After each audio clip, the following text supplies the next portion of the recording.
Hello guys, good evening. मैं दीपांजलि डीपेक्स में आपका स्वागत करती हूँ। और वैसे तो भारतीय इतिहास बहुत बड़ा है, लेकिन फिर भी मैंने अपने इस वीडियो में भारतीय इतिहास से रिलेटेड कुछ इम्पोर्टेंट क्वेश्चंस दिए हुए हैं और होपफुली आपके लिए जो है काफ़ी नॉलेजेबल होंगे। तो देखते हैं हम अपने भारतीय इतिहास के पहले क्वेश्चन के बारे में। पहला क्वेश्चन ये है कि भारतीय इतिहास को कितने भागों में बांटा गया है। भारतीय इतिहास को मुख्यतः 3 भागों में बांटा गया है। पहला प्राचीन भारत का इतिहास, दूसरा मध्यकालीन भारत का इतिहास और तीसरा आधुनिक भारत का इतिहास। प्राचीन, उसके बाद में इतिहास एवं राष्ट्रीय आंदोलन। और क्वेश्चन नंबर 2 है प्राचीन भारतीय इतिहास को कितने भागों में बांटा गया है। तो इसे भी मुख्यतः 3 भागों में बांटा गया है। पहला प्रागैतिहासिक काल, दूसरा आद्य ऐतिहासिक काल, तीसरा ऐतिहासिक काल। आइए चलते हैं हमने तीसरे क्वेश्चन की तरफ, जो कि है लिखित इतिहास के पहले के कालखंड को कौन सा काल कहते हैं।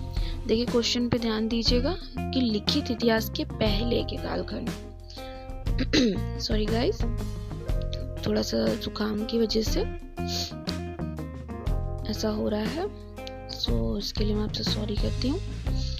तो अपने तीसरे क्वेश्चन की तरफ मैं देखती हूँ। लिखित इतिहास के पहले के, यानी कि इस कालखंड में जो है वो हमें रिटन हिस्ट्री नहीं मिली हुई थी। तो और उस काल को हम क्या कहते हैं, प्रागैतिहासिक काल। यानी कि इस काल में जो भी हमें तथ्य मिले हैं वो हमें लिखित रूप में नहीं मिले थे। क्वेश्चन 4 है हमारा, संपूर्ण प्रागैतिहासिक काल को कितने भागों में बांटा गया है।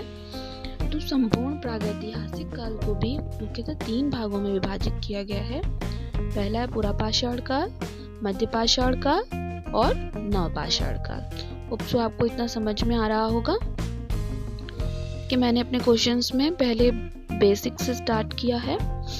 सो मुझे लगता है कि बेसिक से जब हम पढ़ेंगे तो ज़्यादा अच्छे से चीज़ों को ध्यान में रख पाएंगे।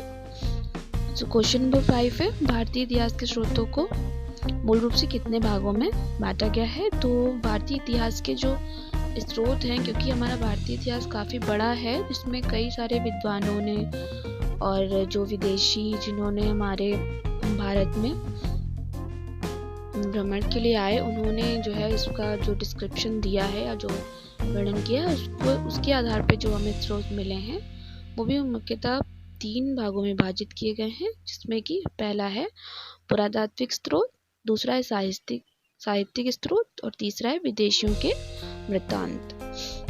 हमारा छठा क्वेश्चन है, किस कालखंड के लोगों को लिपि या अक्षर का ज्ञान नहीं था। जैसे कि अभी मैंने ऊपर के क्वेश्चन में मेंशन किया कि प्रागैतिहासिक काल के लोग हैं, उन्हें लिपि अक्षर का ज्ञान नहीं था।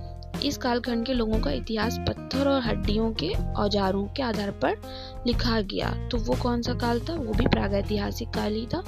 देखिए मैंने इसमें अलग अलग क्वेश्चंस में इसलिए मेंशन किया है क्योंकि ये अलग अलग तरीके से क्वेश्चन एग्जाम्स में पूछे जा सकते हैं, जो कि हमारे एग्जाम होते हैं कई सारे गवर्नमेंट जॉब से रिलेटेड होते हैं उनमें। तो मैंने सारे तरीके के क्वेश्चंस को मेंशन करने की कोशिश की है, जिससे आपको किसी भी प्रकार की असुविधा का सामना ना करना पड़े। और क्वेश्चन नंबर 8 है, किस कालखंड के लोगों को लिपि अक्षर का ज्ञान नहीं था और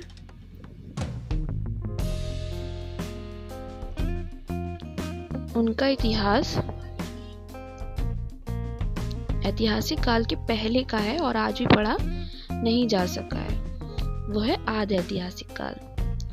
क्वेश्चन नंबर 9 है, आद्य ऐतिहासिक काल के अंतर्गत किस सभ्यता को रखा गया है। आद्य ऐतिहासिक काल के अंतर्गत हमारी आती सिंधु घाटी सभ्यता, जिसके बारे में हमने कई बार पढ़ा भी है और इसके बारे में और मैं आगे की जो मेरे वीडियोस है उसमें मैं मेंशन भी करूंगी। क्वेश्चन नंबर 10 है, किस कालखंड को लिखित इतिहास का काल कहा जाता है। देखिए इसमें लिखित इतिहास की बात हो रही है, दैट मीन्स अब हम उस काल में आ गए हैं कि हिस्ट्री के भारतीय इतिहास के उस काल में जिसमें हमें चीज़ें लिखित रूप में मिली, यानी जो भी प्रमाण हमें मिले वो लिखित रूप में मिले, जो कि क्या है, ऐतिहासिक काल। क्वेश्चन नंबर 11 है, किस काल में लिपि का विकास हो जिसे आज भी पढ़ा जा सकता है? तो वो है ऐतिहासिक काल। क्वेश्चन नंबर 12 है, चीनी लेखकों ने भारत का उल्लेख किस नाम से किया है?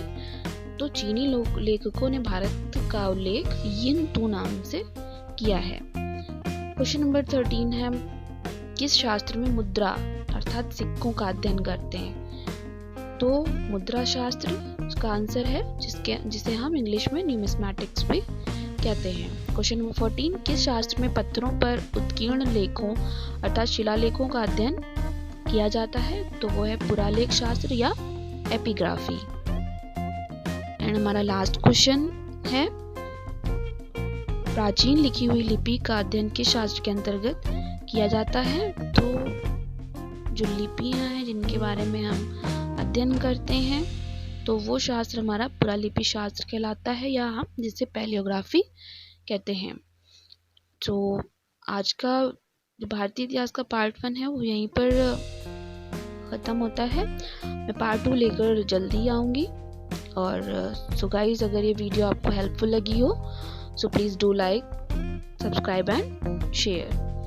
और अगर आप मुझे कोई सजेशन देना चाहते हैं सो प्लीज़ कमेंट बॉक्स में मेंशन करें। Thank you.